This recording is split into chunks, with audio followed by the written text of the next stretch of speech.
Hi guys, welcome to my channel. This is my first video, and today I'm going to look at student budgeting as a student in the UK. So I found it really useful to create a budget for so many reasons. I think I'm a second year student, and my first year was a bit of a mess in terms of my finances.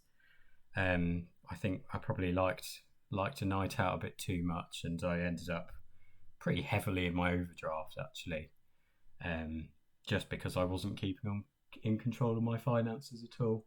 But then this year I've really got on top of it, and I found that it might be really useful to give my advice on how I've set it up, and see, hopefully I can help some other people with it. So I've just gone on to an Excel sheet here, and I've created this.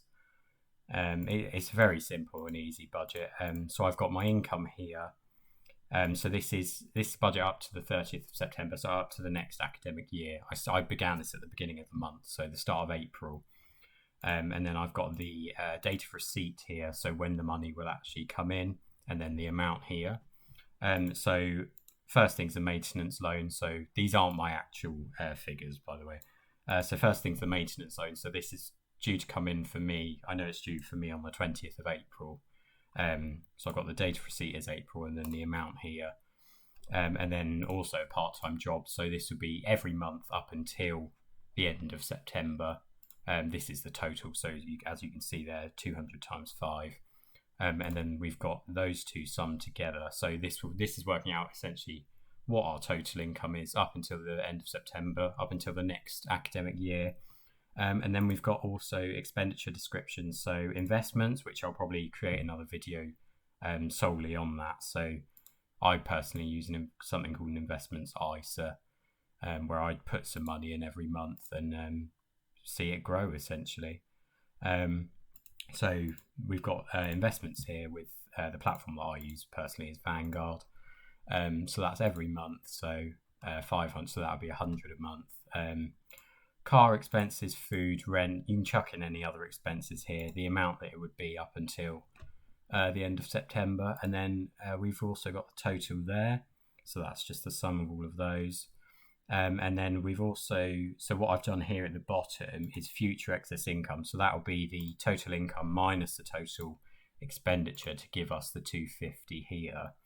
And then I've also looked at my current excess income, which essentially is, I've opened my bank account. I've looked at what I've got in the bank right now, excluding an emergency fund. So any money that I want to keep aside for,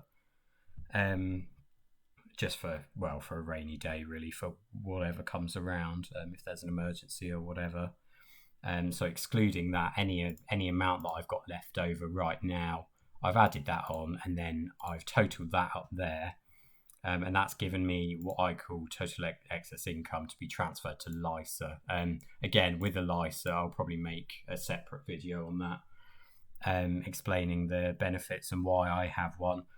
So that total there is what I will end up transferring to my LISA by the end of September, based on my income, my expenditure, for the future. So all of these are future income and expenditure, and then this is what I've got right now, and then that's what I'll put in to the LISA at the end of September. And then so that by the time of the next academic year, we'll have in our bank account our maintenance loan alongside any savings, any emergency savings that we've also got right there. So I hope that you enjoyed this pretty quick first video of mine.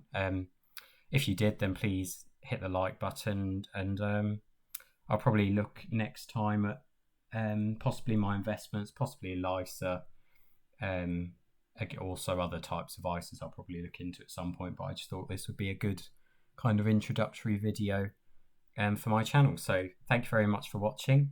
See you later.